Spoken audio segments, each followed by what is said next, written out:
Today, we uncover the shocking truth about UK dog food.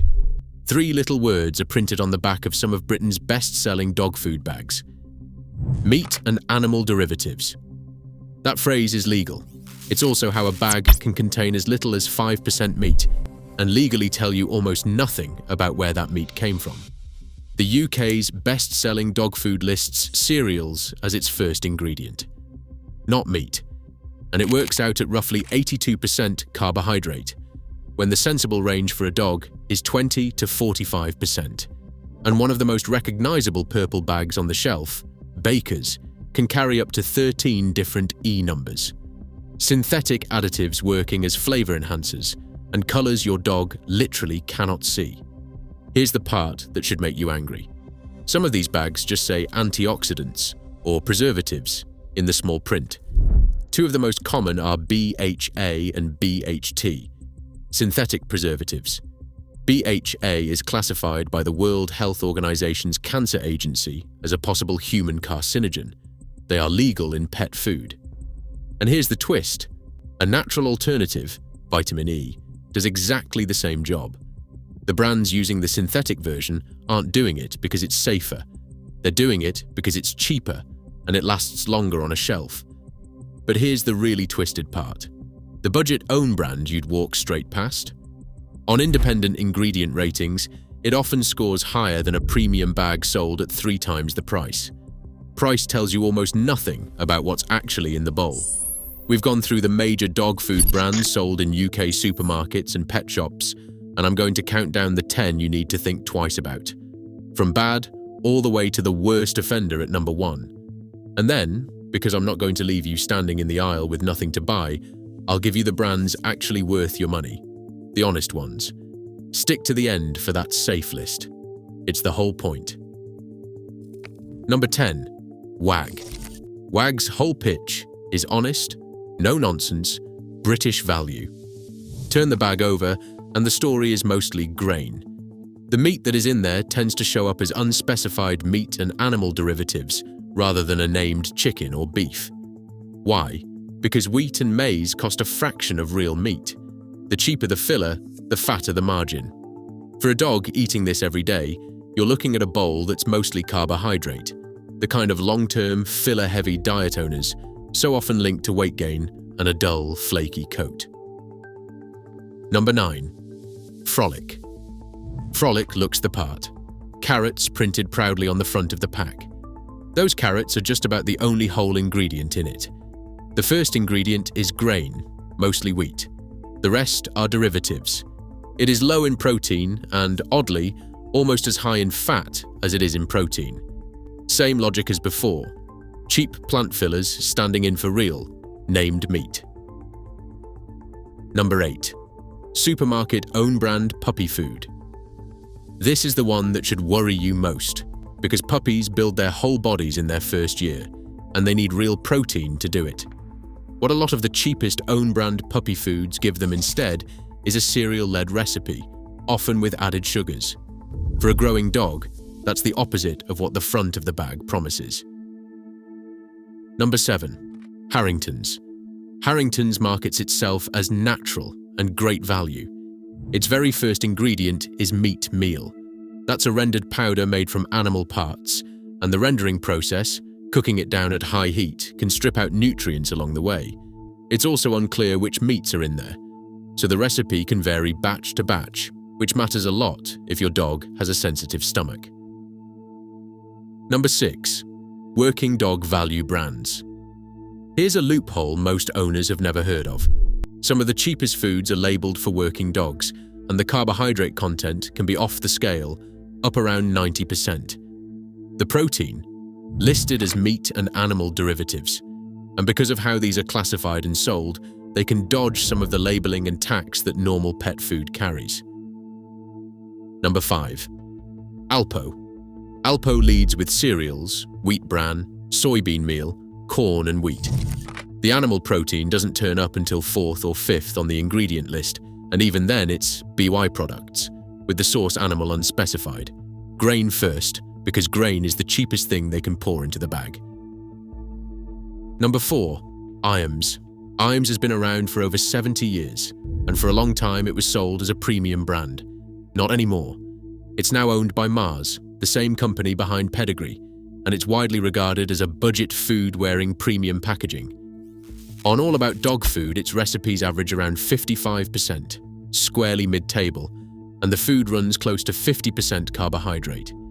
Dig into the ingredients and you'll find meat byproducts, and in some recipes added colouring like caramel, there to make the kibble look richer to you.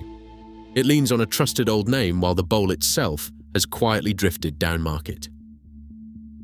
Number 3. Baker's. Baker's contains around 5% meat, listed as meat and animal derivatives. Over half of it, about 52%, is carbohydrate. It carries up to 13 E numbers, and it adds none of the joint or gut support a good food would. And here's the really insulting part. Those bright, meaty-looking chunks and fresh-looking pieces, they're dyed. Your dog is red-green colorblind. They can't see the colors at all. They're painted on. For you. Number 2. The premium bag that loses to the budget one. This is the one that gets me.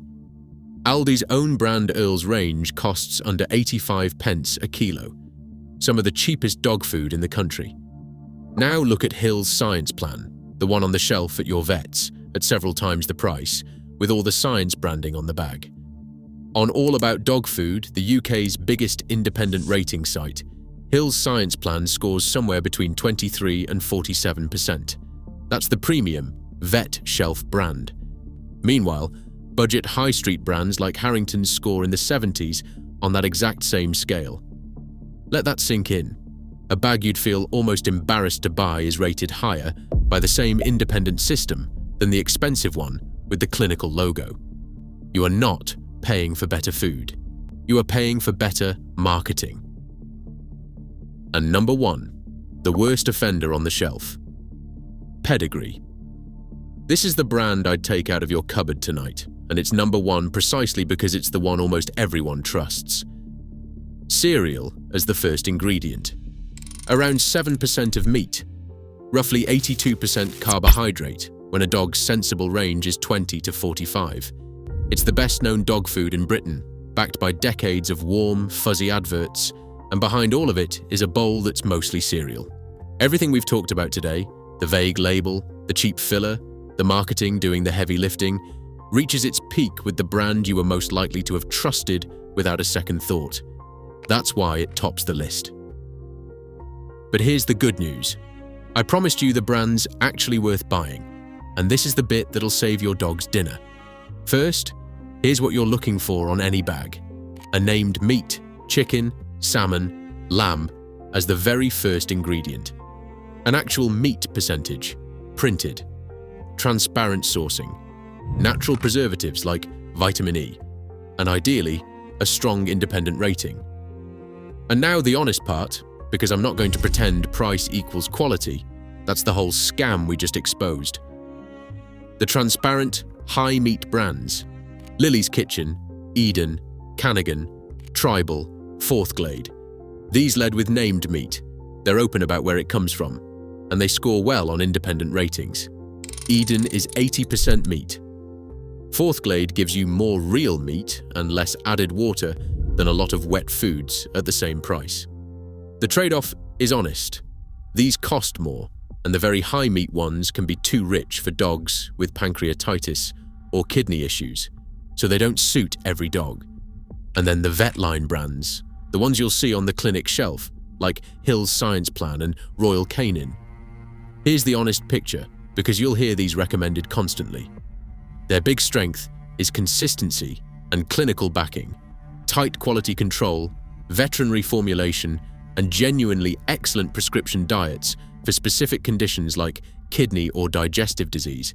If your dog has a diagnosed problem, these are often exactly what your vet will reach for, and for good reason.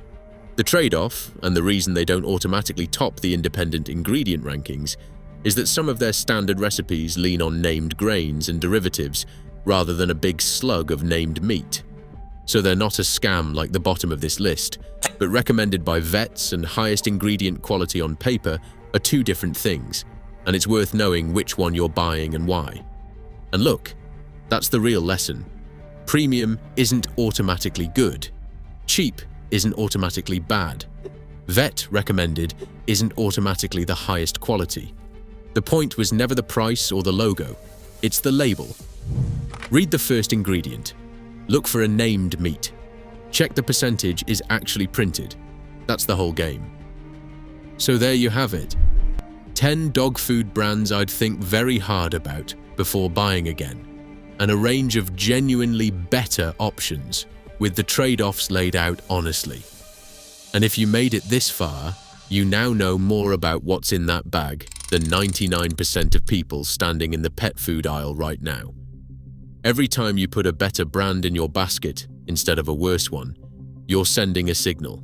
You're telling these companies you read the label, that you know what's in the bag, and that you're done paying premium prices for ingredients you can't pronounce. Which pet product should I put under the microscope next? Cat food, dental sticks, flea treatments. Tell me, and it's on the list. Subscribe if you're new. We're going through every single product your pet relies on, one at a time. Until next time, read the label, trust the ingredients, and protect your pet.